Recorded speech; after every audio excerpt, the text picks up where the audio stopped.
Socially distance the best you can, you know, whatever you got to do. But if you can stay in their kind of proximity, well, they already know what's going on out here anyway. But the more they can visualize, the more noise you guys make.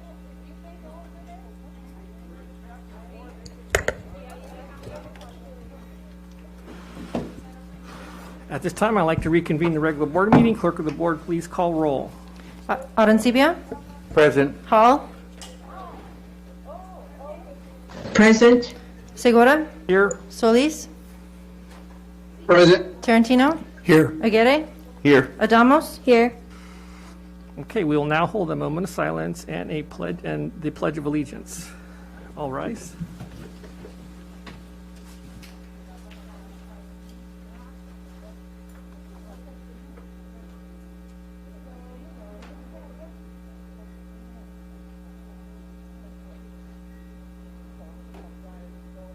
Over your heart. Ready, begin. I pledge allegiance to the flag of the United States of America and to the republic for which it stands, one nation, under God, indivisible, with liberty and justice for all. Okay. The board met in closed session preceding this meeting to discuss the following issues: public employee discipline, dismissal, release, reclassification, reassignment, resignation, transfer, government code section 54957. 2, conference of legal counsel, anticipated litigation, paragraph 2, subdivision D, government code section 54956.9. 3, conference of labor negotiator, government code section 54957.6. The board took the following action.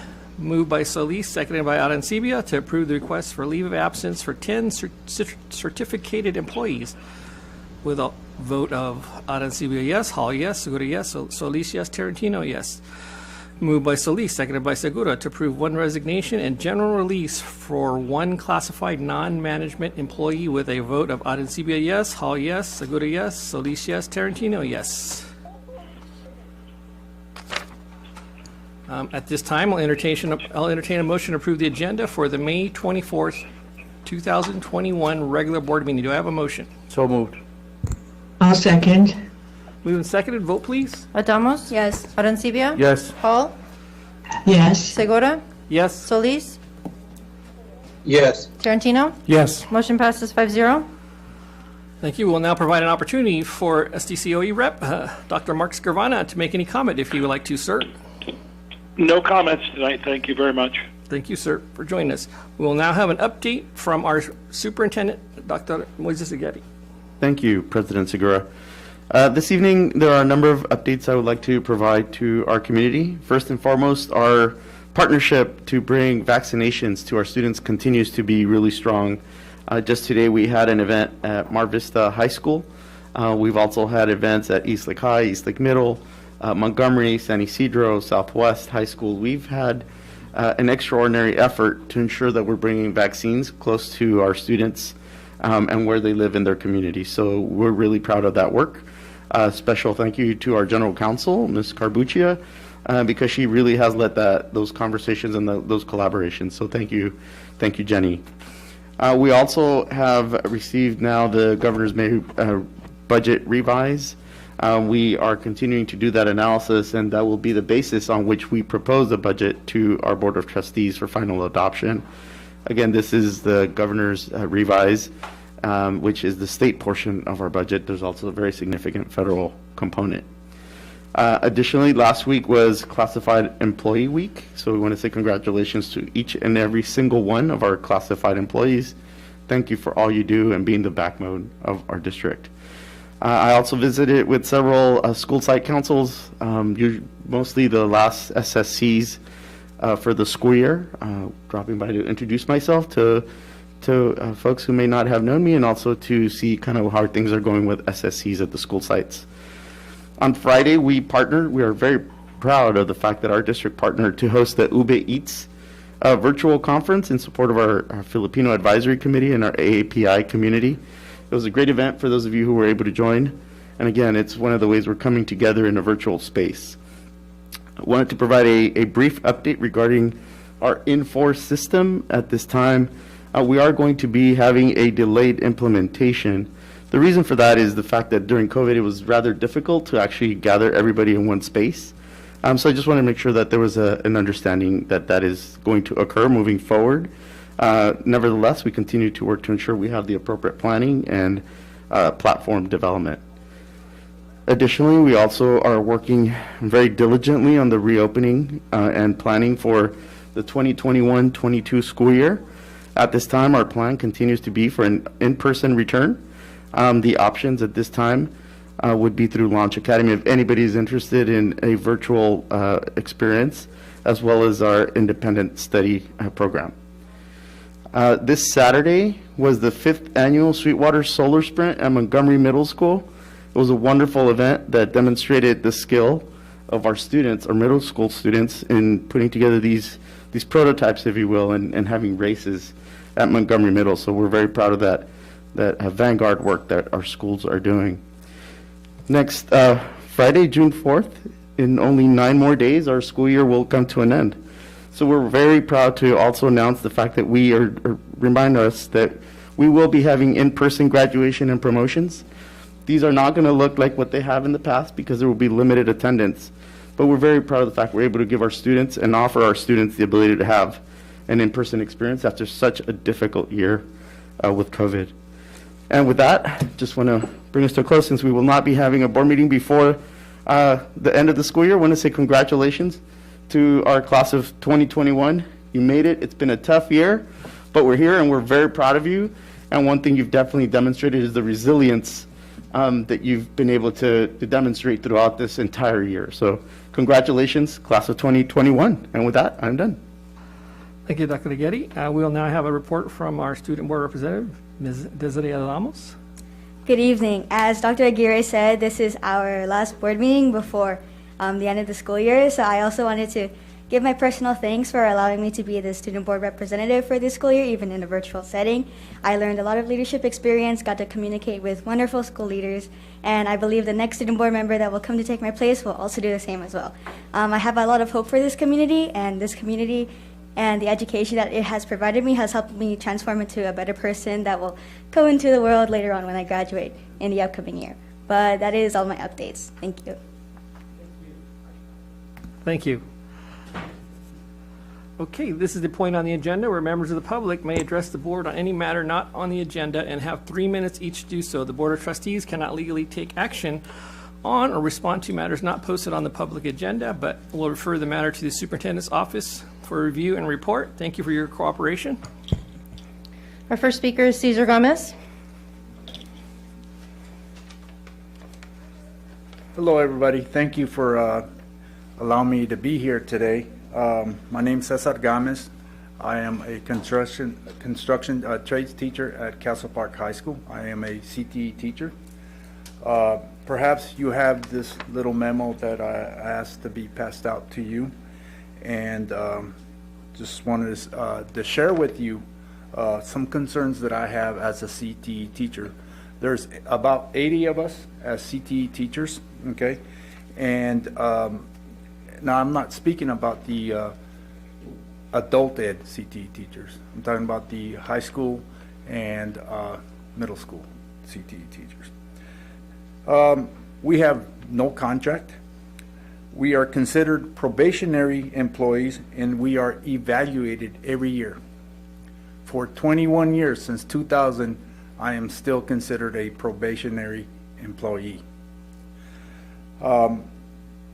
The California Education Code 1296A states different regarding permanent employees and probationary employees.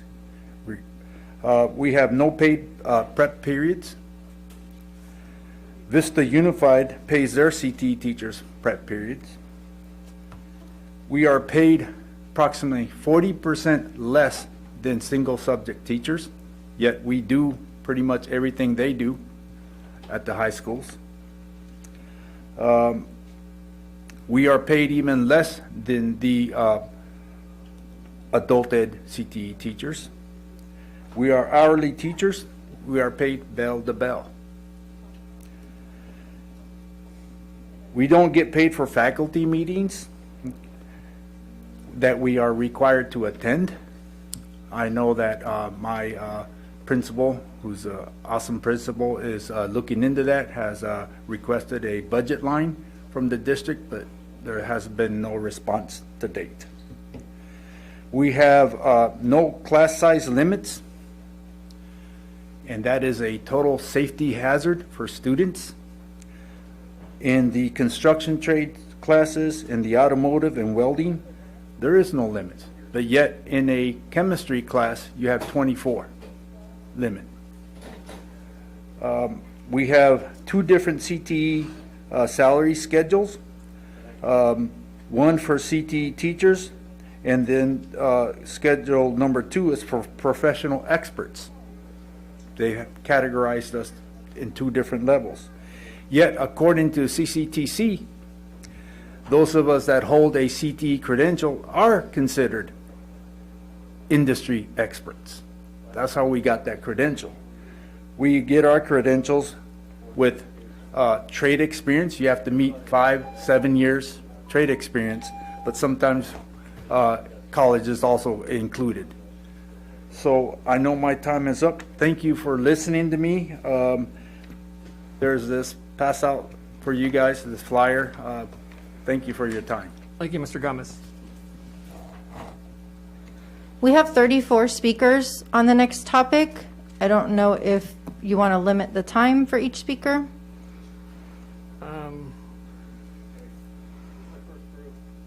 What options do we have? You can limit the time to 20 minutes per topic per board bylaw, or you could limit it to 1 or 2 minutes per speaker. It's the board's discretion. How does the board feel about that? I think the 20-minute timeline would probably be the best situation. All right, we'll have a 20-minute set a 20-minute timeline. Do we need to vote on that? I don't think we ever. Nope. We It's just per make it board happen. bylaw. Okay, my meeting. 20 minutes. Okay, so the first speaker is Janeth Enriquez. I'm not sure if she's outside. Janeth Enriquez.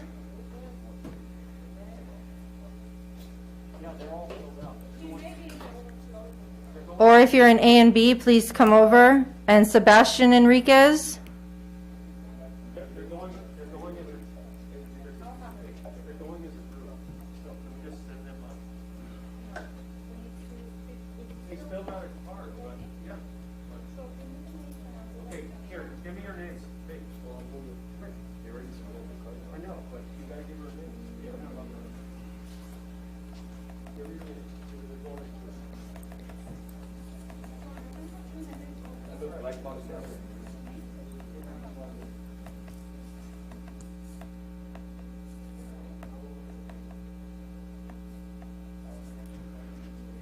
Their 20 minutes will start once somebody first starts speaking there. Okay. Yeah. Thank you. And Ms. Vicedo, if we can please communicate that we need to observe COVID-19 protocol, so one person at the microphone at the time. Thank you.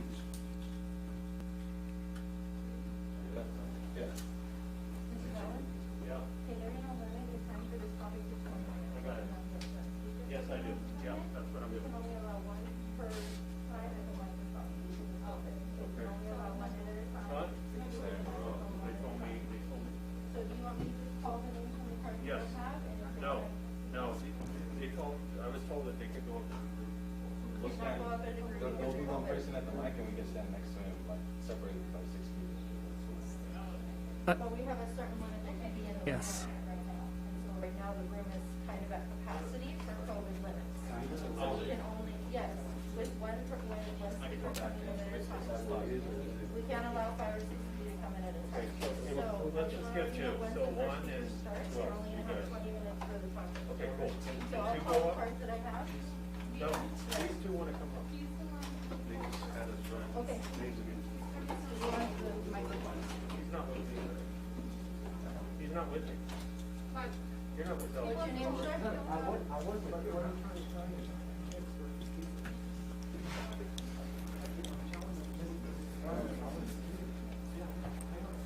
Are you Sebastian?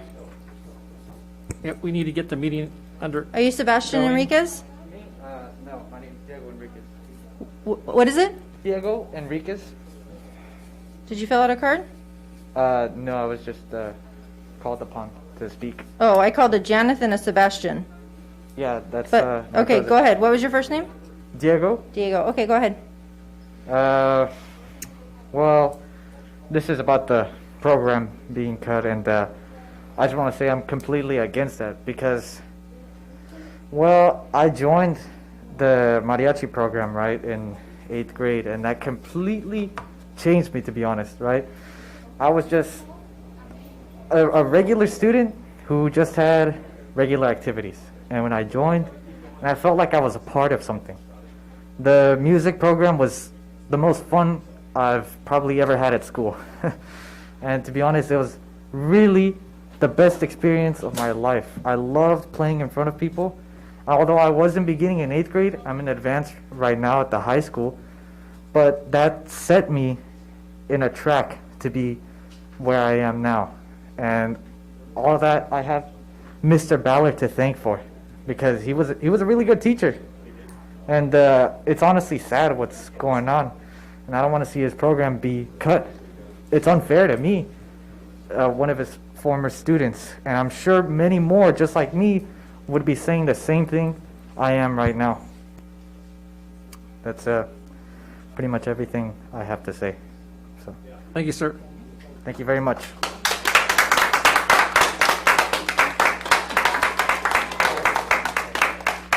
Keith Ballard.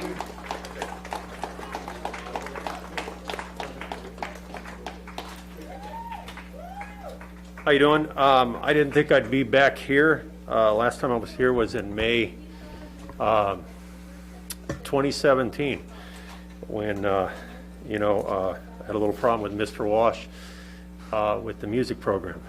I would say this, and I said this today.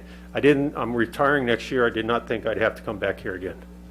All right? That was not the plan. All right? But here's what happened.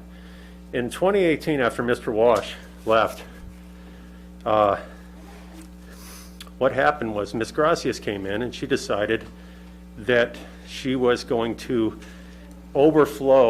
stack the music program, game the music program with a whole lot of special ed kids, anywhere between 40 and 64%.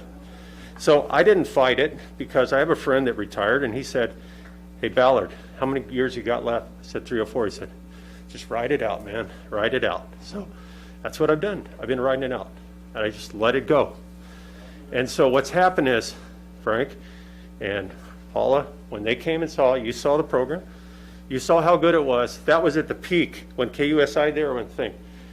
Frank, that program is gone. I'm telling you, it doesn't exist. The mariachi program is dead. All the violins were shipped back. So when I went to Ms. Gracias and I said, "Ms. Gracias, I have a big problem. Counselors have told me I can tell the kids aren't learning." Now, I'm very sensitive to special ed. I have a son that's special ed, and he's 33, and he's profoundly special ed. So it's not like I don't understand that. I've lived that life. But I know that to have a successful music program, they can't do that. Ms. Gracias said, "I'm the instructional leader, and that's just the way it's going to be." Okay? So I just let it go, and it's been sliding and sliding. So Ms. Gracias told me, I used to have 6, about 5 years ago, 1 6 stipend, then 5, then 4. Then she said I'd have 3. Then what happened was this year I have 2. And they cut the steel drum band program. I think you know about it. It's been all over the news now. Donnie Marie Show, Rosie O'Donnell Show, Deborah Norbo with Inside Edition, NBC Today Show. These are all the programs that I've had, okay? And so 80 times positive press on the news, 80 times. That's unprecedented in the school district, okay? And so 3 times negative, I had to go after the principals, and I will, And so, I've won 20 teaching awards. I was Milken U.S. National Teacher. In 2003, I've been a California Music Educator of the Year. Okay? I mean, I'm not a bad teacher, and I got a lot of people here to back me up. All I want to do is teach, okay? That's all I want to do. But I'm willing, and Frank knows me quite well. He was a great guy. He came over and talked to me for a couple hours one time. Am I done, or can I keep going? Was that 3 minutes? It was? Okay. If So you anyways. wrap it up real fast, Yeah. sir. So anyways, there is no, she cut the Steelroom program. She didn't even tell me. She didn't even have the professionalism to look me in the eye and say she was going to do that. I found out through a spreadsheet. So if you wonder why I'm here, I've spent my life and my dedication. And those that don't know me, I was the one that spearheaded the mariachi program in this district in 1998. I was the guy that laid it down with President Bob Griego. So I have a history, and I did that as a non-tenured teacher, where I was being threatened by district administrators here. Thank God for Bob Griego, who gave me the backup. Otherwise, they were gonna punch me out. But I did that because it was the right thing for the kids, and I'm willing to fight, and I will not take this crap from these bureaucratic administrators. Okay? So, real quick, what do I want? I would like a meeting. This is it.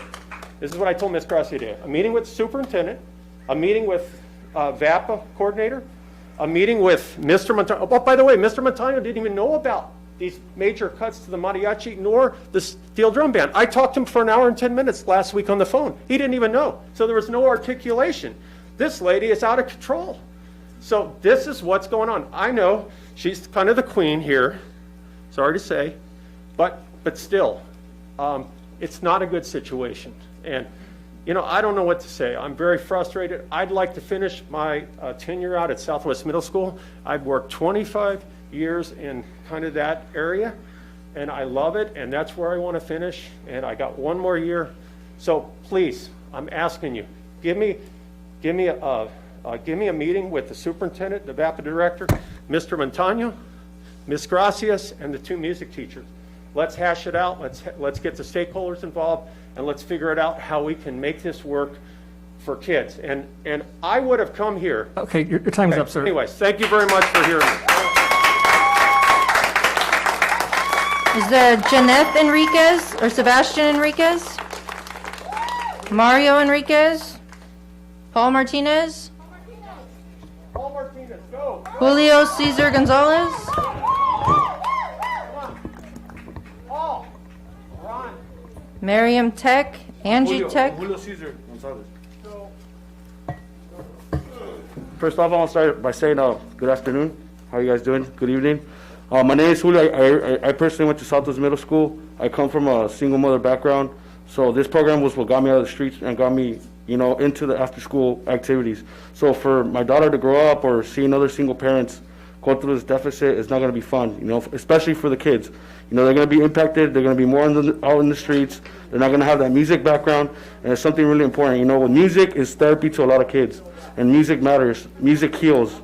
So I'm all for the music. Hopefully we get it approved and we get some more funds to the music, drum steels, and other mariachi programs that are out in the Sweetwater Union District.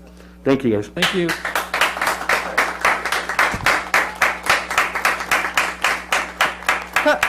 Come on up. I don't know. Go ahead. Yes. What was your name? Paul? Go ahead. Oh, Paul Martinez. Go ahead. Please remember to keep your noses and mouths covered with your masks. Thank you. All right. I'm sorry. Hello. My name is Paul Martinez. I've been into steel drum since the beginning of middle school till the end of high school. I've been hearing some rumors about what's going on with the music program, and just here to let you know what I feel about it. I'm pretty sad that they want to cancel steel drum program because, well, most students I know in middle school, whoever they've been struggling or feeling sad, their music program like steel drums, it brings them hope, it makes them happy. A friend of mine today told me this class always makes me happy, and And yeah, so I'm just here to say, like, please give them a chance to let the students learn how to play steel drums like the chance I had. Please make the music program going. Yeah, that's all I need to say. The Miriam Tech, Angie Tech, Hugo Hernandez, Melody Hernandez. Oh, I'm sorry. Okay, go ahead. Good evening. My name's Angie Tech, and I came here for the steel drum band. We're a family. We stick together, and it is really sad to see this end. It has given us all opportunities to see new places, be a part of a family that we've never been encountered before. Having the opportunity to learn something that have little trouble working with steel drums is just something different, a different kind of melody, and it really does help you. It's a good part of your day just when you're looking down. School is really hard. It's bringing you down sometimes. Sometimes you're always overloaded with work, and having steel drum in your life, it's kind of a way to free yourself from that kind of situation if something goes wrong. If you really don't feel yourself, it's one way to free from all the troubles that you've been having. And that's really all I had to say. Thank you.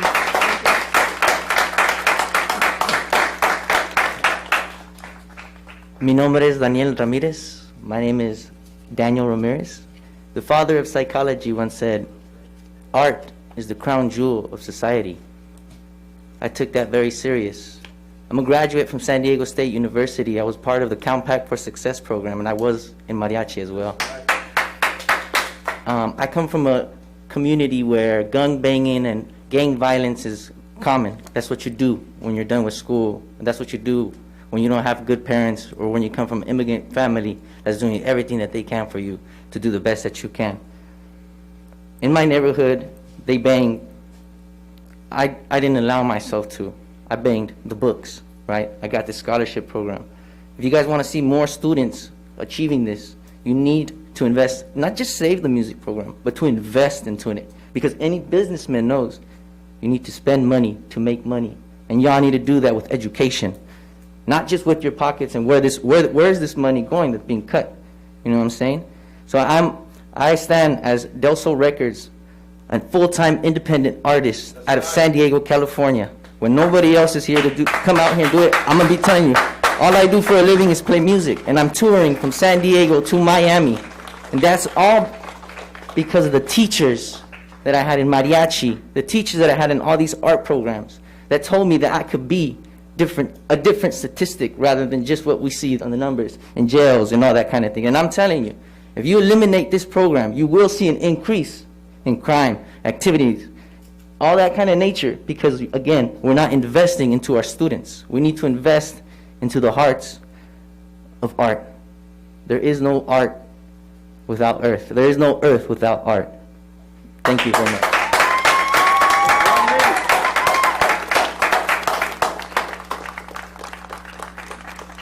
Ladies and gentlemen, good evening to you.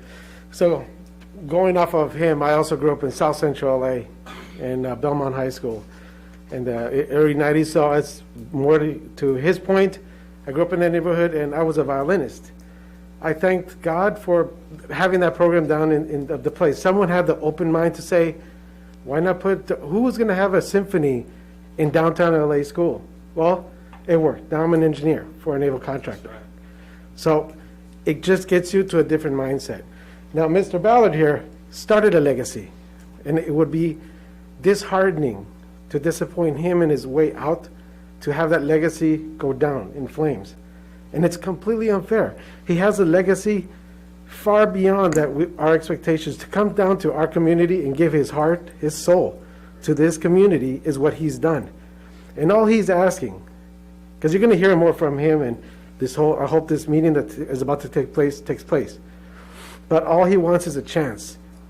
They're saying that the kids, the principal said that statistically there was no interest.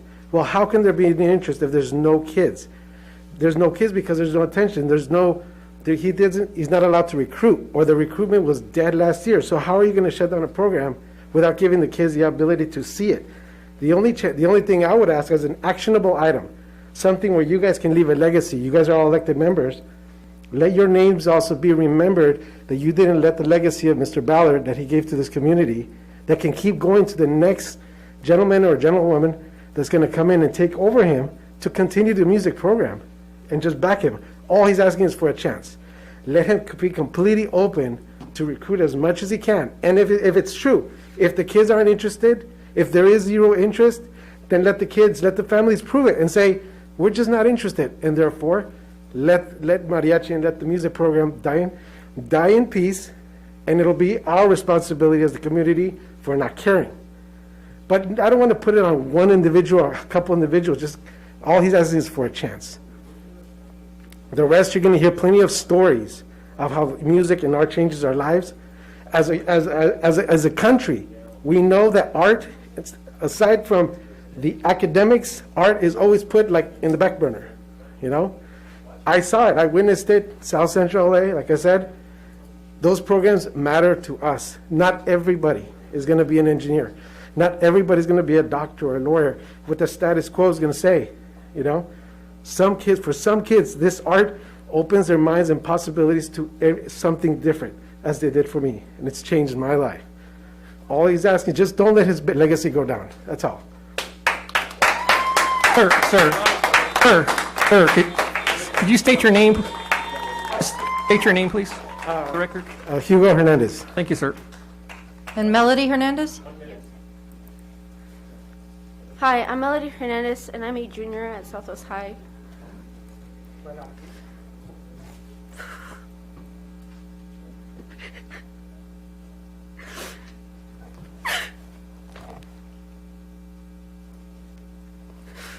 really sorry. The music program means so much to me because it was an escape from so much at home. It helped me make friends, it helped me become a leader, it helped me be open about a lot of things.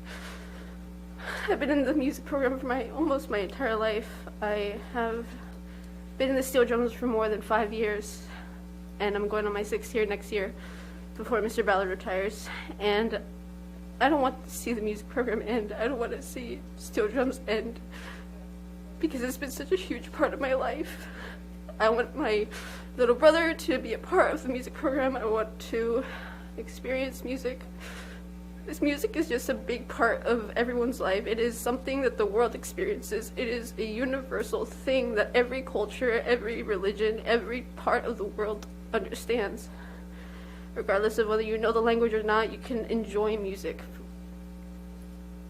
And if we lose that, then we lose a big part of who we are as humans and our connection to the entire world. I cannot see music end like this. Music is a lot to a lot of people like me. I cannot see it end like this. And that is all I have to say. Thank you. Hi, everybody. My name is Albert Gonzalez. My son is Evan Gonzalez. He's a 7th grader at Southwest Middle School. It was very heartbreaking to hear that there's no more mariachi program. About 18 years ago, I was one of the first kids in that program. Over 140 kids in the classroom. We had to teach outside. That's how much people love these programs. But you guys are not letting the parents know. I was not aware till this morning that that it was already shut down. That he only has 2 more classes left. So that he's teaching. I mean, he doesn't even live in this community, but he's fighting for it. That goes to show you what it means, right? I heard that the principal of Southwest Middle was part of the Chula Vista Mariachi in the middle school and in the high school. So it's very sad to see that she's not fighting for it, because she knows that those type of programs got us where we're at right now. I'm part of Black Box Gallery in San Isidro, where we house artists, and that's what we live by. Music, art. That's what it all is in our community. It's what helps us build a foundation and instill in our children. And it's just sad that my kid is not going to have that opportunity. So I'll leave it at that. Thank you, sir. You'll be the last speaker, sir. Okay, my name is Ernesto Gonzalez. Was part of the district mariachi. Had the pleasure to play on stages with Mariachi Vargas. Thank you to the programs that were established. We are Black Box Gallery in San Isidro, trying to promote the arts, trying to build the community through art. There definitely is interest for the arts in our community. If there's a problem with promoting the programs, we're here to help. We're here as friends. We're here to make sure that these programs do or are successful. So please don't be counterproductive to what we're trying to do, positive stuff in the community. It's really on you guys' legacy to make that not go away. We had great partnerships with Southwestern College when I was in the program, and I just don't understand how it went from being a gold staple in our high school district to it now being eradicated. It just doesn't make sense to me. But thank you for taking our time, and look up Black Box. We'll be documenting and following the story. Thank you. Thank you, sir. Okay, we've hit our 20-minute limit, so we've hit our 20-minute limit on this item. So we're all done discussing this. Could we let, I just want to know if we No, sir. We got 20 minutes. You knew that from the start, sir. We're going to move on. Thank you for coming out. We have no further speakers under public communication. Clerk of the board, will you please read the items being pulled from the consent agenda?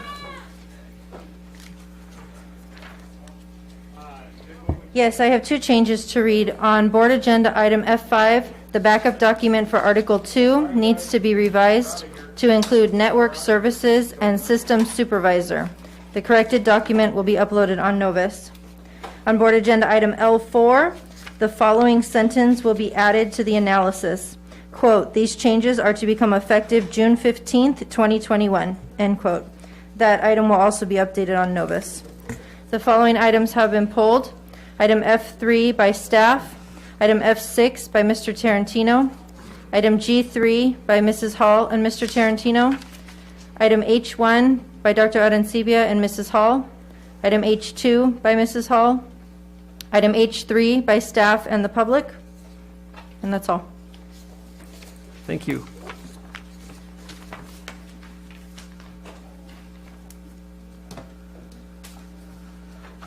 Do I have a motion to approve the consent agenda? I'll move approval. I'll second. Moved and seconded. Vote, please. Adamos? Yes. Arancibia? Yes. Hall? Yes. Segura? Yes. Solis? Yes. Tarantino? Yes. Motion passes 5-0. Thank you. We'll go to F3. Could I also get a list of the pulled items when you get a second? Any board member? I'll go first. So, as Dr. Superintendent mentioned, we were able to pull off the 5th annual solar sprint at Montgomery Middle. Definitely less students than normal because of COVID, and they were all still a lot of energy, and it was just really exciting to see the students, out there together and doing their thing and racing their cars and just having a good time. So it was a lot of fun. I want to thank again Baker Electric for the sponsoring of that program. They provided shirts, and they also hoodies for the winners, and it was a really good time. And I want to thank Board Member Hall and Dr. Aghetti for being there. I truly appreciate it, and I look forward to next year's, which will be even bigger. And thank the staff for their Saturday and helping put it on, and the janitors who were there as well. And anybody else want to go next? Anybody want to raise their hand? I will. Thank you, Trustee Hall. Go ahead. Thank you. Thank you, President Segura. It was really a great event going out to Montgomery Middle for the sprint car race. That was a lot of fun, and I want to thank Principal Nzunza and all the staff who supported the event. It was really, I love the t-shirts that everyone got that participated, and I thank that Baker Electric and IBEW for their support of this year after year. I also attended and want to thank some of our adult school staff, Dr. Burke, Kenya Bratton, the program manager of the DARC, which is the Disabled Access Resource Center. That's what that stands for.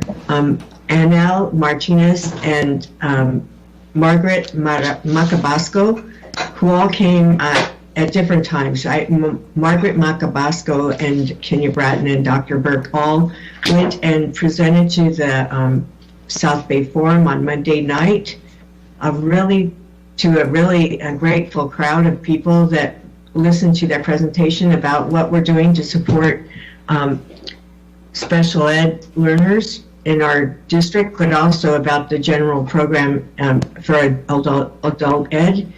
And the audience was very much appreciative and excited by the presentation. And Anel Martinez came out with Dr. Burke and Kenya Bratton to the Imperial Beach Collaborative on Friday and presented about the program as well. And everybody is going, you got to get the word out. You've got to get the word out about all the great things going on there. So you can tell that they did a superb job and are continuing to do great work for our adult learners. So I just wanted to give them a props and a big thank you for that. Also, I want to thank Dr. Aguirre for being part of that and going out to represent our district at the vaccination center today at Mar Vista High. I know that the mayor, Serge Dedina, was also there, and it was good to have that. I think we've been doing a lot of great work getting vaccines out to people, and I know that we continue. There's a great need to do it and continue with that. I attended a forum that was held by Supervisor Nora Vargas, on Thursday about the economic recovery of our city and our state during post-COVID. And one of the things they were discussing was about the need to continue to educate people about the vaccine, because there is still vaccine hesitancy. But the good news was our South Bay has been doing a great job of getting vaccines out to our community. So we just need to continue to educate it, and I'm hopeful that Dr. Aguirre will make sure that we have continue providing that in the virtual forms or at presentations at our parent groups and throughout our schools, so that people will understand that it is safe and what they need to do in order to remain safe. So I want to thank everyone for a really great effort this year. I know that every teacher has done superb work above and beyond.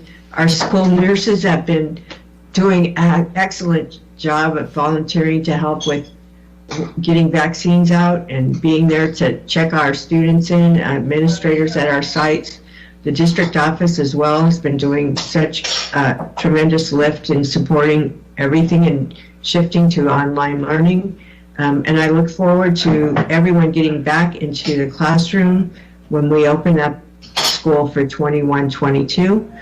And I also want to give a shout out to our classified workers, who are essential workers. They've proven that over and over this past year and a half, and as they always have, but really have risen to the challenges of this fiscal year. And I just want to say thank you all. You're awesome. And that's all I have to say. Thank you. Thank you, Trustee Hall. Anybody want to go next? Thank you, Mr. Tarantino. Go ahead. Thank you, President Segura. First of all, I'd like to congratulate Ella Roberts, Bonita Vista Middle student who was awarded first place in the Greater San Diego Science and Engineering Fair. She ultimately went on to win awards at the state level as well, and has been invited to compete in the Broadcombe Makers Middle School competition. And I have no idea what it is, but it sounds really important. So congratulations to Ella.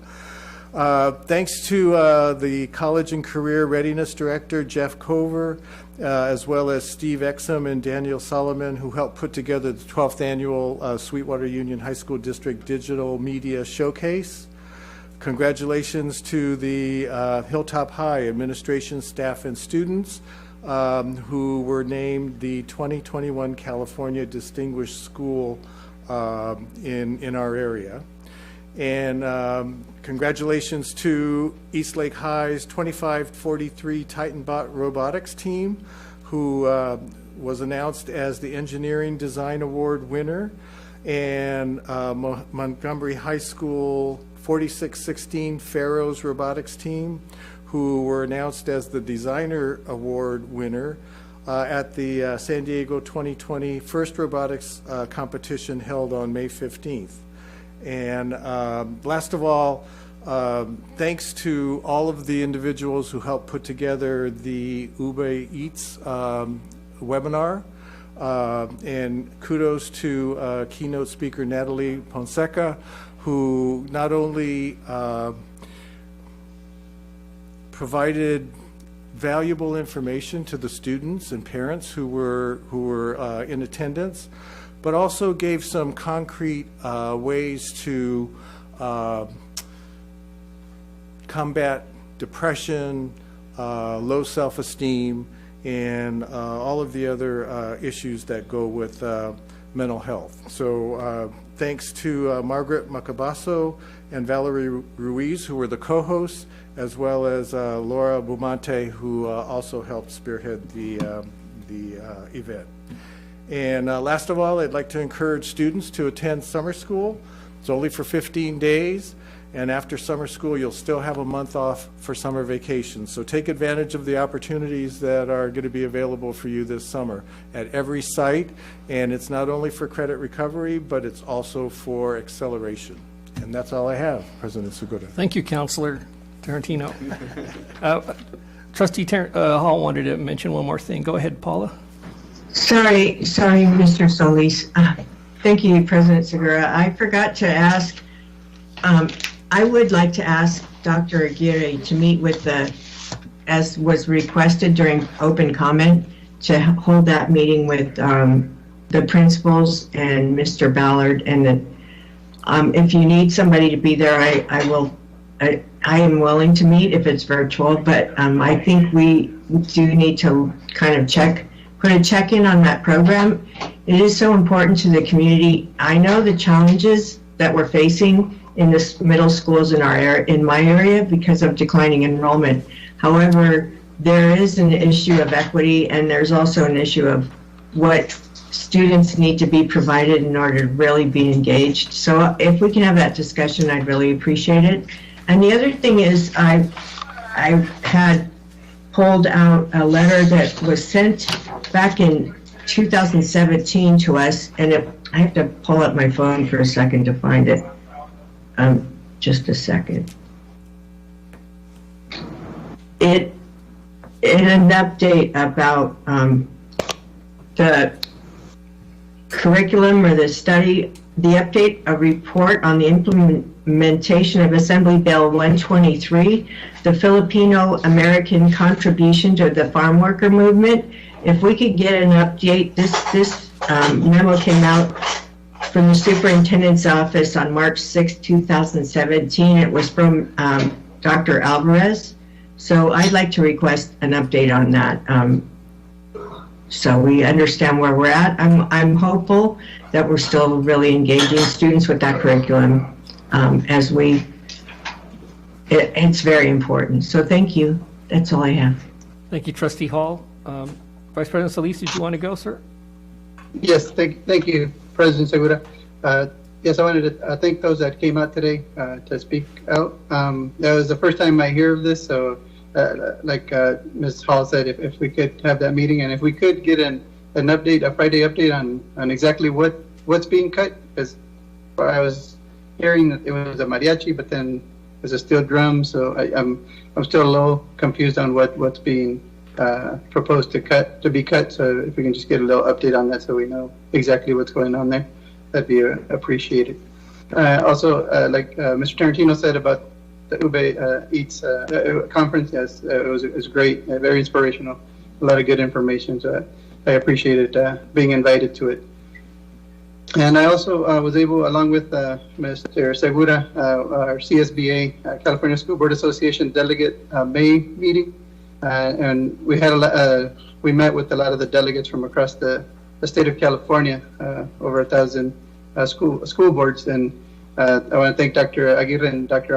Alvarez for the information that they gave us to help contribute. And a lot of the school board members are worried about what's going to happen after we all return back to in person, with regards to not being able to provide hybrid or distance learning to our students. But I know I brought up our Launch Academy and how we're going about that. So they were excited about that. So you might hear some board members calling or trying to figure out how we're doing that.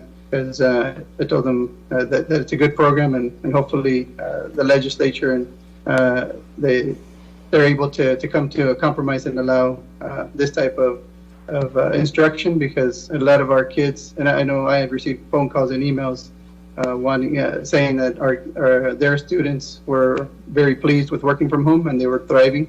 And of course, I had some other ones where they preferred to be in school, but many were happy with being at home and learning from that. So I'm looking forward to expanding the Launch Academy. So and that's it. Yep, that's it. So thank you. Thank you, Vice President Solis. Dr. Arencibia. Yeah, I'm going to make it really brief. I just want to tell all the graduates and all the students that are going through promotion, I just want to congratulate you on going through and making it through at least the hardest year I've ever experienced in my life as an educator and as a student as well. So I just want to take the time to congratulate you and thank you and your parents and your extended family for making that a possibility. My daughter's going to be promoted to 9th grade, so it's really wonderful that we're going to have, in-person graduation, which was something that was so sorely missed last year, but it's really wonderful that we're able to do that. And I'm really looking forward to seeing students back full-time at school, face-to-face, and I'm encouraging everyone to get vaccinated. We have to lead. In order to open, we have to lead. And the way that we lead is by getting ourselves vaccinated and convincing families and friends to get vaccinated. So lastly, I want to really congratulate two people, Dr. Aguirre and Council Carbuccia in the organization with regards to the vaccination, because it's a huge endeavor. And we've kind of set the tone for the rest of the county as to how to be able to get students vaccinated. And the pace that we're working on is actually admirable, considering where we were at the beginning of the year in January, right? So I just want to say thank you for your leadership, and let's continue moving forward. Congratulations, graduates. You've earned it and more. So I'm really happy, and thank you, teachers, and thank you, classified staff, and thank you, everyone that's helped our students get to their educational goal. Thank you. Thank you, Dr. Arencibia. There was one thing I wanted to add as well. If I'd like to be able to send a letter from the board to the sponsors of the Solar Sprint, and I'll get you their information, show our appreciation. And then thank you, Vice President Solis, for mentioning that we spent the weekend on the CSBA virtual conference, which was very good, and it's always interesting listening and hearing other people. It just wasn't a conference you just sat in and just let it play.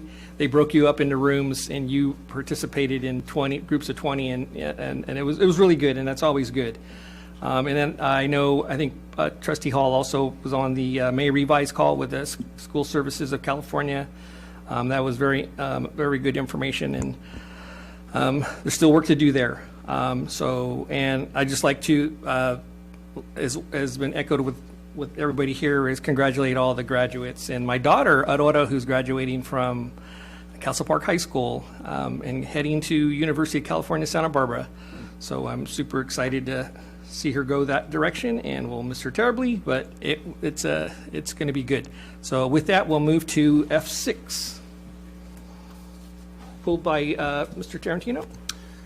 Thank you, President Segura. I just wanted to, under the No Kid Hungry grant, under item F6, I'd like to call to the public's attention a statistic that I found quite amazing, and that from March 16th of 2020 to April 20th of 2021, our Nutrition Services Department provided 4,046,430 meals to not only students, but also members of their family and the community. And that's quite a feat, and I didn't want that to go unnoticed. That's amazing. And that's all I had on this item. Thank you, Mr. Tarantino, for pointing that out. It is very significant, and a lot of work, as we know, was put into that and still is ongoing. With that, I'll entertain a motion. So moved. I'll second. Moved and seconded. Vote, please. Adamos? Yes. Arancibia? Yes. Hall? Yes. Segura? Yes. Solis? Yes. Tarantino? Yes. Motion passes 5-0. G3, pulled by Trustee Hall. And Tarantino, want to go first, Ms. Hall? I'll let Mr. Tarantino go first. Okay, I have an ask on this issue. I'd like to see what information has been provided to our teachers and administrators in terms of grading for summer school.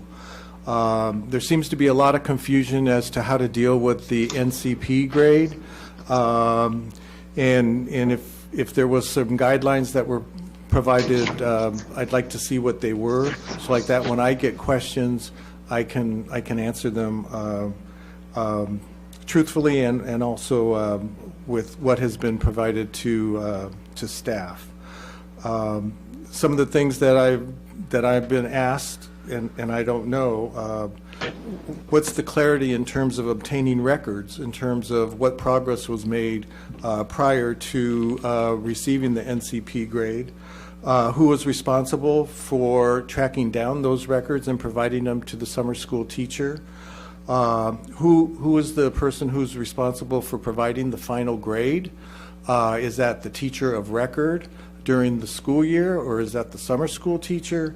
All of those things are things that teachers would need to know, counselors would need to know, and I think I need to know because I'm getting all these questions and I don't know how to answer them. So that was all I had, just that ask. Thank you.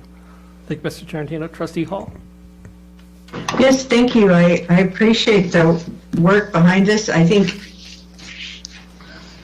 it is really a summary of what's going on. It doesn't provide really the deep dive into detail, but I was interested in looking at the survey, especially the Rowley survey, what questions were asked and how many people participated in the survey. So yes, and when we do have surveys, I think it's very informative for us to have the information and the results and, like the questions that were asked, what the results were, some of the feedback that's gained, and how many people were given the survey and how many responded to it. So those are all things that I like to really review whenever somebody talks about it and makes decisions based on surveys. So thank you very much for that. And I appreciate Mr. Tarantino's questions. I think they're very good. I look forward to the answers to that as well. Thank you, Trustees Tarantino and Hall. I'll ask Dr. Alvarez to respond to some of the questions about the grading policy, if we can verbally, so that we can have a joint understanding, at least for now. And then if Dr. Winters can provide information about the survey data. Dr. Alvarez. Thank you. Good evening, Dr. Aguirre, board members. It's a pleasure to see you tonight. The NCP, which was issued starting in December for the progress report grades and final grades in December, had a board or an administrative regulation that was modified. As part of that information, there was a letter that accompanied it to the school sites. It was sent to the school sites. The NCP is not a credit where a teacher is the teacher of record and is going to continue a course with that student. The NCP is a final grade. It does not count against the student. It does not count against GPA. What you may be referring to is an incomplete credit that does have a contract with the student and the teacher of record. The teacher of record would be issuing that subsequent grade with that student. And what I can do for the board is provide a board update with the revised AR, the letter that was sent, and the information that was sent to school sites.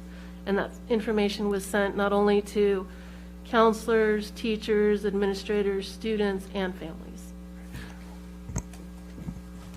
Question through the chair. So then, a student who received an NCP grade for the semester would have to repeat the entire course? Correct. Okay, thank you for that clarification. Thank you. That's all I have. Thank you, Dr. Alvarez. You're welcome. Thank you, Dr. Alvarez. And then I'll ask Dr. Winters to speak briefly to the question of survey data. Particularly, do we have information about the questions, number of questions that were asked, number of people who participated in that survey? Yes, good evening. So the core rally survey was given throughout the fall semester. It contained approximately 15 questions, and it was answered by nearly 26,000 students. And I could provide those questions in an update if you like. Thank you. Yes, if you can please provide a Friday update so that the board can have that visibility. Thank you.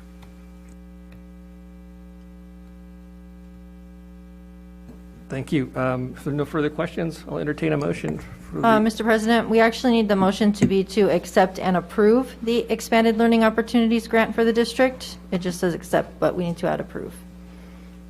All right. I'll make the motion to accept and approve the Learning Opportunity Grant. Is that correct? Yes. Okay. Thank you. Moved and seconded. Vote, please. Adamos? Yes. Arencibia? Yes. Hall? Yes. Segura? Yes. Solis? Yes. Tarantino? Yes. Motion passes 5-0. Okay.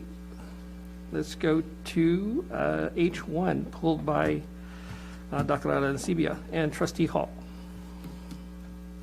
I just wanted to congratulate the district on this one, on this particular item. I think that this is the precisely, folks in the community have expressed to me this is one of the real concerns with regards to the mental health and how we're addressing issues of mental health.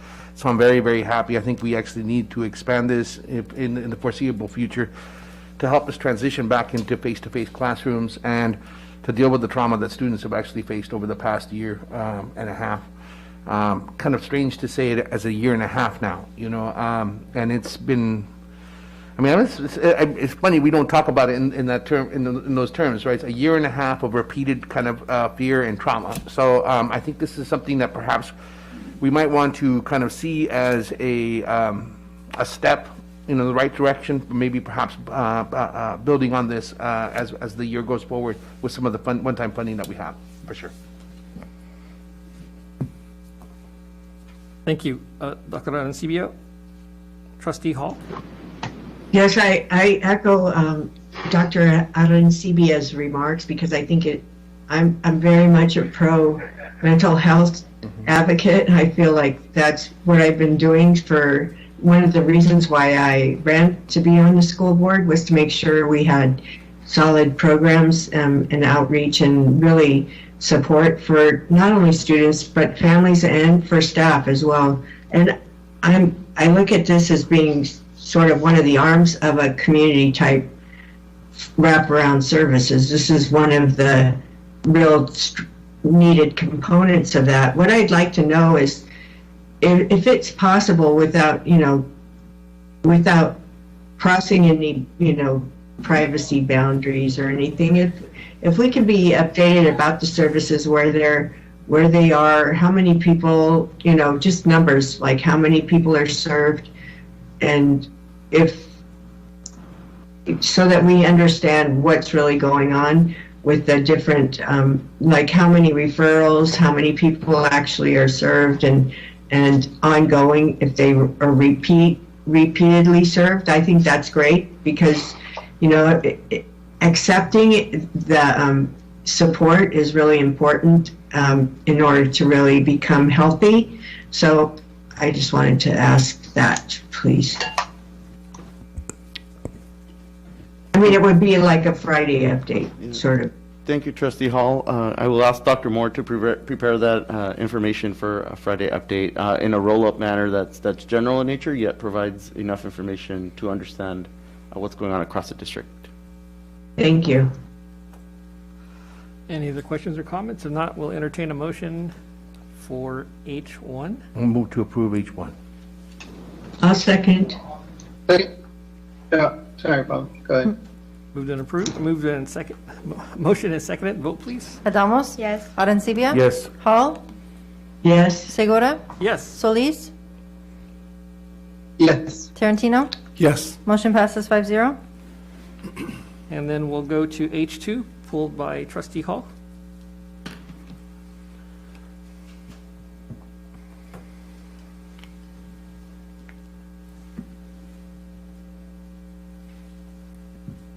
Which is the You're muted, Mrs. Hall. I had to pull it out of my stack. Okay. So the questions I have on H, this is the plan for expelled students, which I know we have every 3 years. They've been doing it since, 2013 at least. But what I'd like to know is how we monitor the progress a student is making on their rehabilitation plan during the period of expulsion or suspended expulsion. And my second, do you want all my questions at once? My second question. Okay, my second question is how often are students, parents, guardians contacted for updates regarding progress in meeting a rehabilitation plan? I think I sent the questions in rather late, but one of them was, do districts meet periodically with San Diego County Office of Ed, a juvenile court system, community schools, leaders, or to update progress, and how often, and who is that representative for our district? So I'll stop with those questions at this point. Thank you, Trustee Hall. I'll ask Dr. Moore to answer the 3 questions that were posed. First question being, how do we monitor progress? Second question is, how does parent communications work in terms of communicating progress? And 3, do districts meet with JCCS to update progress? And if so, who is our district representative? Dr. Moore? Thank you, Dr. Aguirre and trustees. I appreciate the questions regarding our plan for expulsion. Just prior to answering those 3 questions, I do want to point out that there are 2 documents that are in this item. One of them is our district's plan, the Sweetwater Union High School District, and the other one is the document from the county, the county-wide plan, just for the benefit. To Trustee Hall, thank you for your questions. With regards to monitoring progress for students via the rehabilitation plan, many of our students that are in the situation of expulsion are assigned to our community day school, and there's an administrator, teachers, and counselors at that community day school, and their responsibility is to monitor the rehabilitation plan. And so the principal, as well as the staff there, monitor those plans for each individual student. Currently, there's 23 students. Not every one of the students at community day school, though, are expelled. So the specific rehabilitation plans are for students who are expelled. As it relates to how our parents, or how often our parents contacted, well, they're contacted throughout a student's duration at community day school. But there's 2 specific times. One is at essentially the halfway point or the midpoint of the term of expulsion, and that's a progress report on the rehabilitation plan. And the second time is just before reinstatement. Reinstatement meaning their expulsion term is completed and they're looking to re-enroll in one of our comprehensive schools or an alternative school. And regarding question number 3, do we meet with the San Diego County, particularly San Diego County Juvenile Court and Community Schools, and who represents our district, and who do we meet with? And We meet at least once a semester or quarterly, if possible, with the Student Services Supervisor from JCCS, the Juvenile Court and Community Schools, and our Program Manager of Student Services and/or our Director of Student Services are the ones who represent the district in those meetings. Those meetings are really an attempt to coordinate our efforts. We're one of the few districts that has our own community day school, and so we don't rely only on juvenile court and community schools to serve students who are expelled. And the last piece is we have not in this year 2021 had an expulsion. I mean, obviously it's a very unique year with COVID, but this is an extraordinary year, and obviously we're bringing this item forward to make sure that we're covered in the years going forward, and making sure that we have a very thorough plan for expulsion. Yes, sir. Thank you. Any further questions or comments? I'll entertain a motion for approval of H2. Move to approve. I'll second. Moved and seconded. Vote, please. Adamos? Yes. Arencibia? Yes. Paul?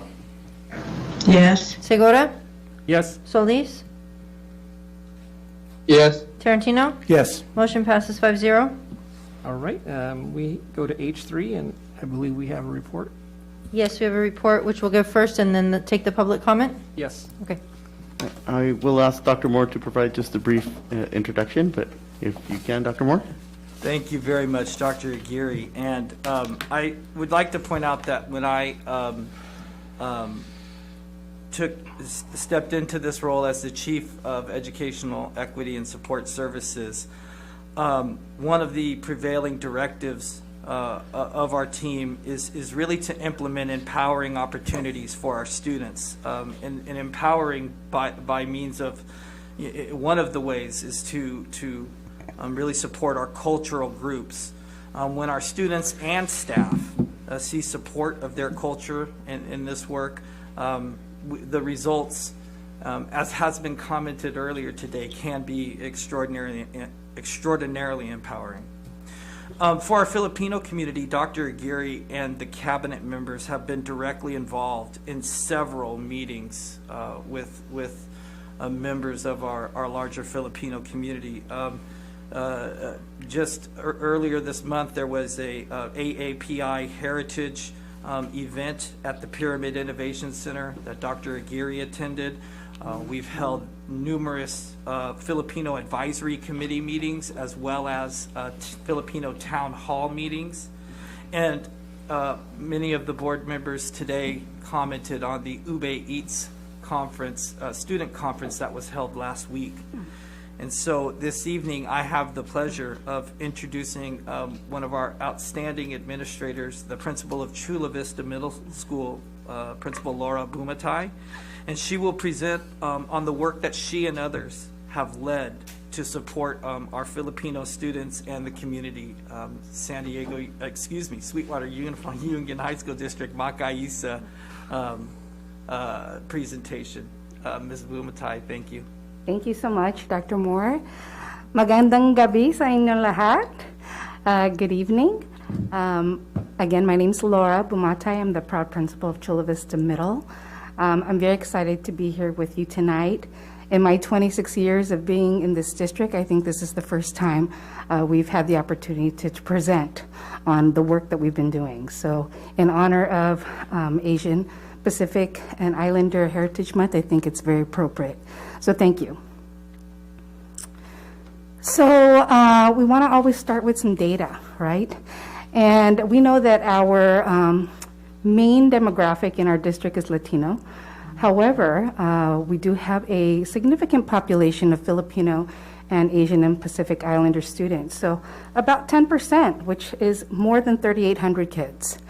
In San Diego County, you can see how the Filipino student percentage is 4.4, Asian and Pacific Islanders 8.2, and then statewide, out of the 6 million students, 2.4% Filipino Asian and Pacific Islanders 10%. So in our district, we have a very significant population. So if you have access to this presentation, there are links to the titles that will take you to the websites where you can learn more about our programs. Makaisa is kind of our umbrella. So the term means to unite, to come together. And we've branched out into a lot of different programs and services we've been offering for our students. So in the fall semester, in honor of October, which is Filipino American History Month, we like to have our big conference. And I know there's lots of you who have attended in the past, and we appreciate your support. Part of that is also presenting our Karangalan Scholars, which we were able to do on Friday. So we wanted to have a spring semester event, and so we came up with Ube Eats. And so that was what we just had on Friday. And then I'm going to talk a little bit about each of these. A new group that we've had is the Filipino Advisory Group, and then more recently what we have done to provide support to students and staff for anti-Asian hate, so the AAPI support. So our mission statement for Makaisa really is to empower Filipino youth with the resources, tools, and community support. So I won't read all the goals, but you can see we really want to empower our youth, connect them to their heritage, connect them to opportunities, connect them with community mentors and role models, provide them with leadership opportunities, and even just connect them with each other. So our first conference was held 2002, almost 20 years ago at Eastlake High School. I want to say that the chair that year was Dina Donato Palmore. And that conference started because we noticed in our community, kids were getting involved with gangs, kids were suffering from mental health, and there were no resources available for our community to talk about it. Even today, it's pretty taboo for the Asian community to talk about those kinds of things. So the more we bring it to our parents and our community's attention, the more I think we're going to widen the awareness that this is a much needed thing that we need to talk about. So you can see an article there that came out that year that Filipino American students had a high suicidal ideation rate. And Dr. Dario Villa, who is one of our counselors who's now retired, he had a film that was kind of our center of that first conference, Silent Sacrifices. And I would say that our students really are silent sufferers. They underreport. They don't really express themselves when something is hindering them emotionally. So in our conferences, we talk about parenting issues. We talk about adjusting to the American educational system, amongst other topics. Here are some pictures from over the years. You can see that we really try to involve our community. And one of the things that we want to showcase is non-traditional careers. Typically in the Asian community, they want their children to be engineers. They want their children to be doctors, nurses. And some of our kids just do not follow that path. So we want to introduce them to different speakers who have been successful as being a tattoo artist, being successful as a Disney animator, being successful in running their own business, which was our focus of Ube Eats. I also want to point out that one year we did have the students, this is the culinary students from Southwest High School in the bottom left, they actually catered that conference that year. And then of course you can see our keynote speaker from, I want to say 2016, was then Assemblyman Rob Bonta, who's now the Attorney General. So this year's chairpersons were Margaret Macabasco and Valerie Ruiz. And like anything, it is a team effort. So we want to recognize the committee. And for years, this has just been a labor of love. We just volunteer our hours, connecting with our community, connecting with our families to put on a conference. So I hope you can mark your calendars, because in October, we're hoping to have our fall conference, October 16th. And again, we try to identify a keynote speaker who can really connect with our students. And we usually have workshops focused on preparing for college career experiencing the workforce, and then, of course, celebrating our culture, and then a community forum for sensitive issues that we need to deal with. So Ube Eats. So many people sometimes they don't know what Ube Eats, what Ube is, I'm sorry. This was a play off of Uber Eats. Everybody's familiar with Uber Eats, Grubhub, DoorDash. So we thought, Ube is something that is a sweet potato originating from the Philippines. It's very common in our desserts. It's a vibrant purple color. So it's kind of something that represents us. And especially in our culture, like Latino cultures, food is such a central community piece that brings everybody together. So our first Ube Eats was 2 years ago, and we had various club leaders from each of the high schools and middle schools invited. Of course, when you have something during the day, our students are very studious, right? They don't want to miss class. They don't want to miss a test. They need to study, but, we're happy with who can show up. So that is Chef DJ in the top right. He was our first keynote speaker. And then you can see we celebrated with something called a kamayan. Kamay is hand in Tagalog. So in our culture, it's very common you eat with your hands. So we had our virtual event last Friday. Our keynote speaker was Nicole Panseca. We were so happy to get her. She is well known in the culinary world. She grew up here in San Diego. She went to, I think, Rancho Bernardo High School, but she grew up in National City. So it was great to have her come back. And, being a woman and a force to be reckoned with as a CEO and opening numerous restaurants. She has a James Beard nominated cookbook. She's been on a number of television shows and podcasts. She just recently did something with Toyota. So for her to give us her time, we were really excited. I wanted to give you snippets from session 1. And I really want to appreciate, I know Trustee Hall was there, Trustee Solis, and I know Superintendent Aguirre showed up for a little bit. Sounds like you also showed up for a little bit too. We really enjoyed having you there, because I think your support is a tremendous value to those who attended. So this is a snippet of the chefs that also gave of their time to talk to our students. So those of you who were able to listen to Nicole, she really, in the small amount of time that she spoke with us, got very deep and very real. And she was able to talk about her challenges to get to where she's at. And as part of our attendance taking form, we always ask the students, what did you take away from that session? So these are just 4 that we picked from students who attended. And if you can notice, a common theme here is mental health, which has already been brought up today. And I did like the questions that she posed about, are these things that we need to reflect on? The people around me have my best intentions at heart. What do I really want? And another question that resonated with me personally was, is this going to matter in 5 minutes, in 5 days, in 5 months? This thing that I'm giving my time to, is this really going to matter? I thought those were very, very reflective questions. So transitioning into another program that we have is the Caron Scholarship. And you can see over the years, we started this in 2000. Again, fundraising on our own, right? So this year we raised $5,000 and we gave 25 scholarships away. So in that link is a link to our website. We've really tried hard to track our scholarship attendees, awardees, I should say, and where they've gone now. And of course, we reach out to them to say, hey, give back to the community and give back to the scholarship. So to my knowledge, we have about 6 scholarship awardees who now work in our district in various capacities. So 91,000 plus has been awarded since the year 2000.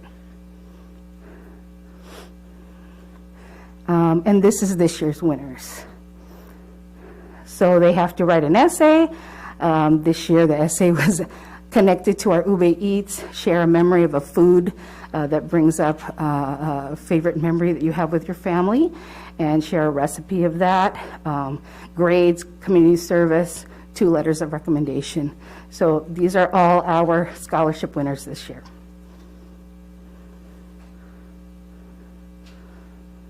So branching out into another part is the newly relaunched Filipino Advisory Committee under the leadership of Dr. Aguirre. So the purpose is to advocate for resources and support to improve student success and access, and also make sure that we have equitable education in terms of curriculum and engagement. We've had quarterly meetings. Our committee consists of current students and staff, retired and active members of the community. And you see there in turquoise linked is the student survey data that we gave this year in February. So I'm going to show you some of that data. Some of the current concerns that have been discussed in the committee, you could see there, is the increase of teacher-to-student ratio, the number of Filipino administrators, counselors, psychologists, increasing parent involvement in the different parent groups, adopting and supporting publishers of Filipino-American materials, and including Filipino educators in the development and implementation of ethnic studies, developing strategies that would support the Filipino LEP, NEP students and their families, and again, ensure the social, emotional health and families that have access to Filipino mental health therapists. So here is there's a representation of some of the answers from the survey. So we had 475 responses. You can see there how they identify. 67% Filipino American, 15% mixed, small percentage identify as Filipinx, and then I think a significant number, I'm Filipino, but I don't identify as a Filipino American. And we had a really nice mix of grades, 7th through 12th grade. So one of the questions asked is, I've had at least one teacher or staff member make an effort to connect with me and learn about my background. 62% no, 38% yes. And I think this is significant if we're talking about establishing an environment where we are culturally sensitive.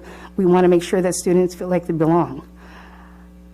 Second question, is it important for me to see somebody at school, a teacher, staff, administrator that is Filipino American?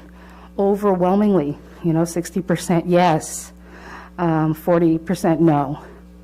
So when I worked at San Ysidro in the early years, I had a young lady, very small percentage of Filipino kids, years after at another Makaisa conference. She's already finished with college. She came up to me and she let me know, you didn't know me, you didn't talk to me, but seeing you on campus brought me a great level of comfort. I had no idea. I never interacted with the student, but just my mere presence had that impact on her. So I've carried that ever since she told me that.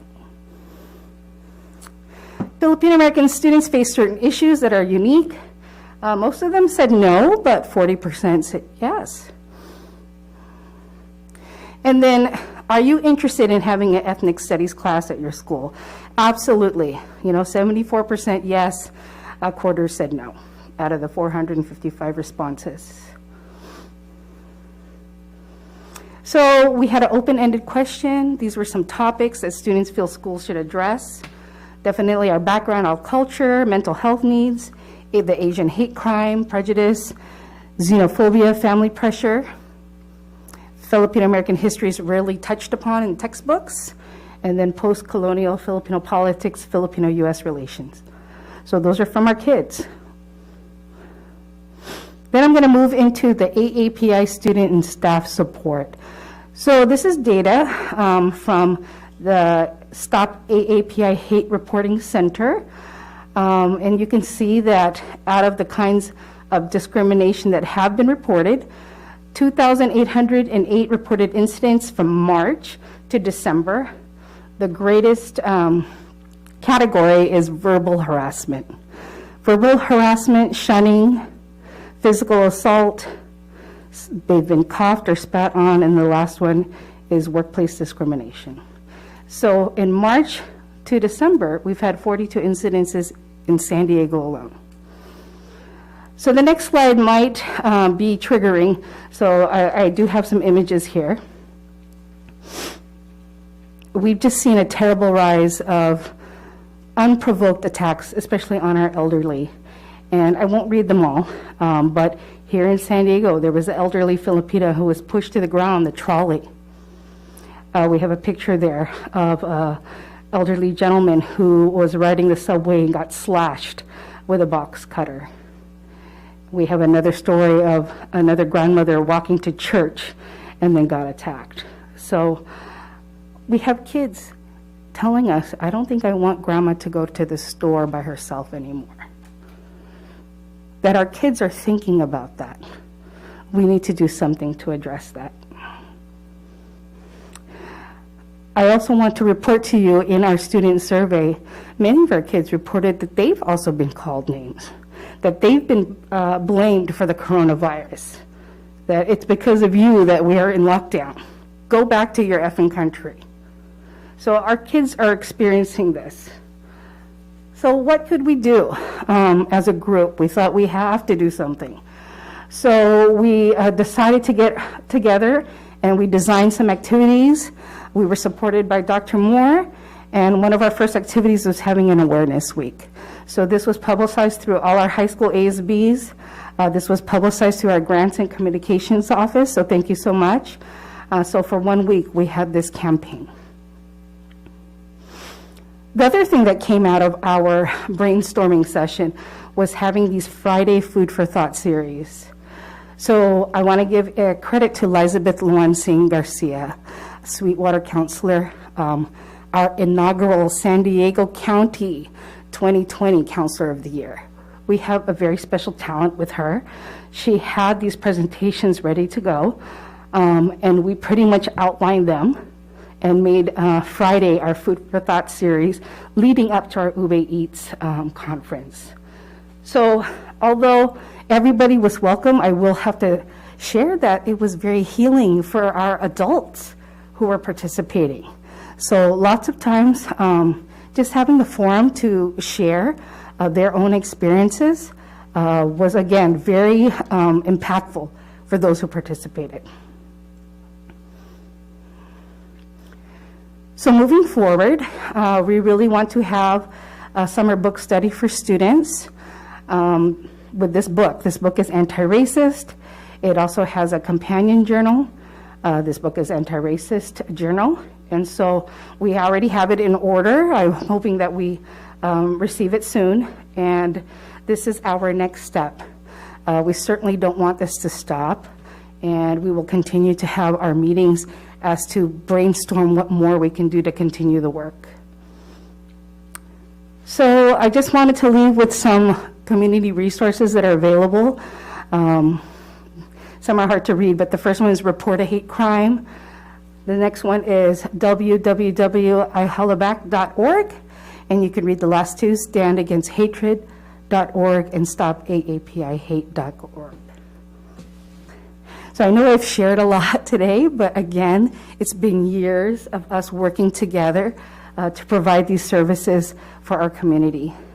So I really want to thank you, and the three of us are available to answer any questions as well as any other committee member. Thank you so much. Thank you.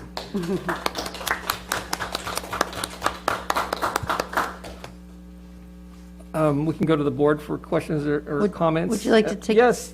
Sorry, the public speakers first, or? Yes. Sorry.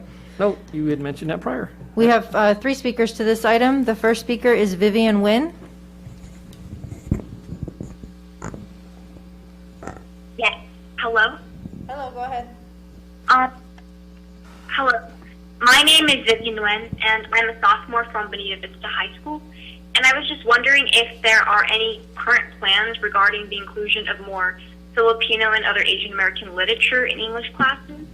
And the reason why I bring this up is because as Asian American students, we're rarely or never exposed to our own cultures in our classes. and learn about the perspectives of our people, especially in English class. And with all the Asian hate going on nowadays, I thought it could be really important to include these pieces of literature, because not only would it give Asian American students a connection to the topics that they're learning about, but also for non-Asian students to better understand the perspectives of Asian Americans and become better empathizers. For example, in English class this year, we were exposed to Middle Eastern cultures by reading the book A Thousand Splendid Suns. And after reading, I had a much better understanding of Middle Eastern culture, and because of that, I was better able to empathize with them. And so I was just thinking and wondering if there were any plans to include more Filipino and Asian American literature in our English classes. Thank you. The next speaker is Mary Rose Peralta. Good evening, Board of Trustees, Superintendent Aguirre, and District personnel. My name is Mary Rose Peralta, and tonight I am speaking as an educator and as a former president and a current member of the Council for Teaching Filipino Language and Culture, CTFLC, and the Filipino American Educators Association of San Diego, which is Philameda. I sincerely want to thank you all for your continued support of the Magkaisa Conference to ensure that our students and parents find connections between school and home, to reinforce what students are learning about identity, culture, and language in their Filipino classes, and to become productive citizens in service of their community and the world. Many of our students have found inspiration and motivation in listening to role models speak about their successes and challenges as they made their mark in this country. I also want to thank you for continuing to hire teachers and staff who reflect the diversity of our district. It has been important to our students to see that Filipinos are teachers not only of the Filipino or world languages, but also teachers of other content areas such as English, math, science, social science, CTE, VAPA, and other electives. It is equally important for our students to see leaders amongst their teachers and to see leadership in their schools that they can identify with and take inspiration from. I hope you continue and expand hiring more Filipinos and Asian Pacific Islanders, especially in areas of the district where there is a concentration of these populations. It is important for students to see themselves reflected in the staff. CTFLC and Philameda are more than willing to help with the recruitment and onboarding of our Filipino educators. We exist as organizations that support our teachers, counselors, and administrators to succeed. Thank you very much for this opportunity to speak, and have a good night. Thank you. The next speaker is Jacob Sorinas. Hi, thank you to the board. I'm Jacob Sorinas, and I am a 9th grade Phil-Am student at Olympian High School, and I want to share my Ube Eats experience. The Ube Eats webinar that took place last week was very inspiring and introduced me to things that I did not know before. The keynote speaker, Nicole Fonseca, brought up many topics that I'm still thinking about now and will continue to keep with me years from now. She introduced things like questions that you should ask yourself when doing something. For example, her 5 rule, where you need to ask yourself if what is happening or what you're doing is going to matter in a matter of 5 minutes, days, months, years. The whole conference inspired me as well because there are many panels to choose from, all the speakers and businesses that were Filipino. This was very meaningful to me as it showed that there were successful Filipino entrepreneurs and that it is possible for me, if I put the work into it, and to do something amazing like them. It was a very worthwhile experience that showed me just how my culture is being spread and skills like how to bake or how to run a Filipino food business. I felt that even for people who aren't AAPI, everyone can learn from the experiences of people, whether it's life advice on how to persevere, even if you feel you can't, or advice on how to start and maintain a culinary business, while also introducing those who are unfamiliar to the world of Filipino food and culture. This was an event that made me feel so many emotions, including being proud of my culture, excited that an event like this is going on, and hopeful that more people were introduced to the Filipino culture. I believe that more Asian American events and engagement the district does, the more students can feel empowered and the more people can be introduced to a culture that is not always talked about. I want to thank everyone once more for your time, and hopefully students can continue to see more events like this in our district, and the district continues to support resources and activities for the Asian American community. There are no further speakers. Thank you. Thank you for those comments. I'd just like to thank you for that presentation and all the information you provided. Very powerful information, and the data, and then just I'm glad you showed those emotional pictures of the Asian hate. That's just such a tragic thing taking place in our country, and it's totally unacceptable, and it hurts my heart. But I appreciate all the work you do, and I have calendared already the October 16th. I was traveling this last week, but I have calendared the 16th, your event conference, and look forward to that. And do we have any comments from the board?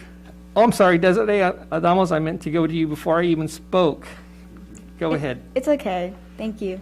Hi, Ms. Bumatai. That was a very powerful presentation to me because I am also a Filipino-American student, and I also noticed that you were a staff member at Olympian High School.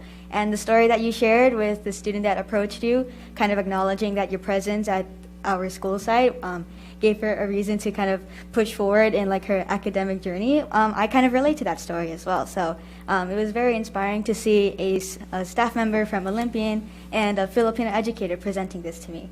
Another part of the slide that I would also like to praise and kind of thank for was the rawness of acknowledging racial discrimination in our country and acknowledging that in order to change, the problems that we see in our community, it has to come from acknowledging, the systemic reasons itself. So when you say you are advocating for the implementation of ethnic studies and more Filipino-American therapists and an equal teacher-to-student ratio, that is a solution that I deeply advocate for, because events such as the Makaisa conference and the Ube Eats event, those are outcomes of those internal changes. And in order to build a community that manifests in those events, you have to go through with those systemic solutions first. So I really appreciate that. I really appreciate you addressing it up front and raw and being able to support our Filipino students this way, because a lot of our community in Sweetwater are Filipino students that come from a lot of the same backgrounds of having to migrate from the Philippines due to political injustices or anything like that. And we all have the same upbringings with like nursing and, as you mentioned, like being a doctor and everything. And the fact that you addressed it through this way, I really appreciate that. As a student, hoping to be an educator and hoping to influence students in the future in the same way as well. So I really appreciate this. Thank you. Thank you, Student Board Representative Adamos. Trustee Hall. Thank you, President Segura. I can tell you that, oh, sorry, is that me? I just hear a lot of background noise, sorry. I really wanted to say how much I enjoyed the Uber Eats, but I've been to the Makaisa conference for more than just 1 year. I've been several times, and if there's takeaway I have from each one of those is the pride I have in our Filipino-American community. If there's a key word that I want to emphasize, it is truly a community. I admire so much because of the way they come together to support each other, to really build on that. For our school district to build on that and to support that is really important work. I was really impressed by every one of the breakout sessions they had on Saturday. The people are amazing. They had such great stories of how they started. If there was one thing I always heard, it was about the work, the hard work that it would take to get to where they were. The keynote speaker was amazing. I wrote down all the notes. I had everything, the 5 questions that she spoke to, so important. And I think those tools are really going to serve our students well for their life, for their whole life. There were 2 young women that were part of the last session that I went to before the last breakout session. They were both entrepreneurs. They had started their own businesses, baking cookies. They are graduates of our schools. And what really touched me was when one of they were talking about what really, how they got to where they were, and how they could be entrepreneurs at such a young age. And the one young lady was talking about the support of her family. And it really, really drove home because her enthusiasm really spiked when she recognized the fact that her brother and her best friend were on the virtual conference. They were there, she said, as a demonstration for the support that she has from her family and community. And I think that is key, and that's what I really take away from all of this is the different people in our community, whether they're first generation, second generation, or multi years away from when they first came to this country. Immigrants are really key, and the communities they build are long lasting. And I just wanted to emphasize that. I want to thank Ms. Bumate for presenting this today, and I want to thank all of the people who helped organize it and worked so hard to deliver this really great conference. Thank you. Thank you, Trustee Hall. Anybody else? Okay, well, thank you for that. I wanted to say something. Go ahead, Dr. Alcibio. Ms. Bumatai, I want to say, you know, I'm kind of like really in awe of how you actually, the presentation and how you put it together. And it touched on about 4 or 5 things which are just, I think, really important. The mental health within the expectations with the Filipino community and what expectations are there for their students, and to having different career paths there available for them to see that this is a reality, that we can be in different places than the traditional type career paths that parents sometimes expect us to take. The other part is the emphasis on, that really hit home, was the emphasis on having ethnic studies, which I think is an important component of this discussion as well, because if we begin to look back at our organizing in the first 1930s and 40s, we can actually see how different communities of color actually created real movements, progressive movements here in the United States, in California especially.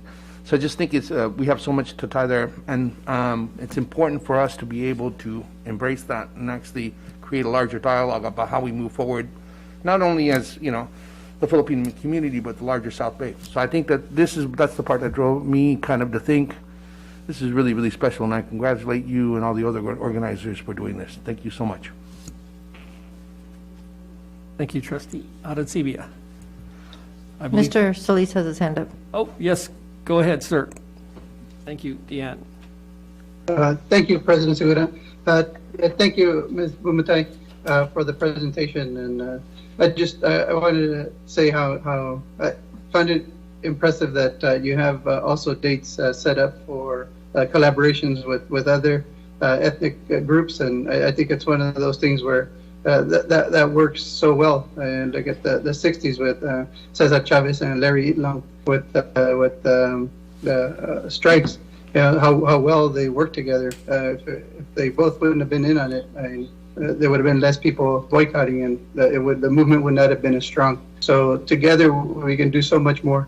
So I really appreciate that you have that forward thinking and looking at working with other groups to make things better, because together we were able to do so much more, and really appreciate all that hard work. Another question I had was with regard to the 42 incidents in San Diego, the hate crime incidents. Do we know how many of those occurred in the South Bay or like National City, Chula Vista, San Isidro, Imperial Beach? Do we have a number? She's acknowledging no information on that, on who and when. Okay. There was something else and it escaped me. But thank you very much. Really appreciate all the work you do at Chula Vista Middle. Thank you. Yes, Mr. Tarantino. Yeah, I'd like to acknowledge, Ms. Bumatai, the fact that you and your committee and all the individuals who help spearhead this movement, it's all done outside the workday. And that again shows your commitment to not only the district and our students, but also to advancing information about the culture and in the issues that not only Filipinos face, but all of our students face. So thank you for squeezing that into an already full schedule, and I really appreciate it. Thank you.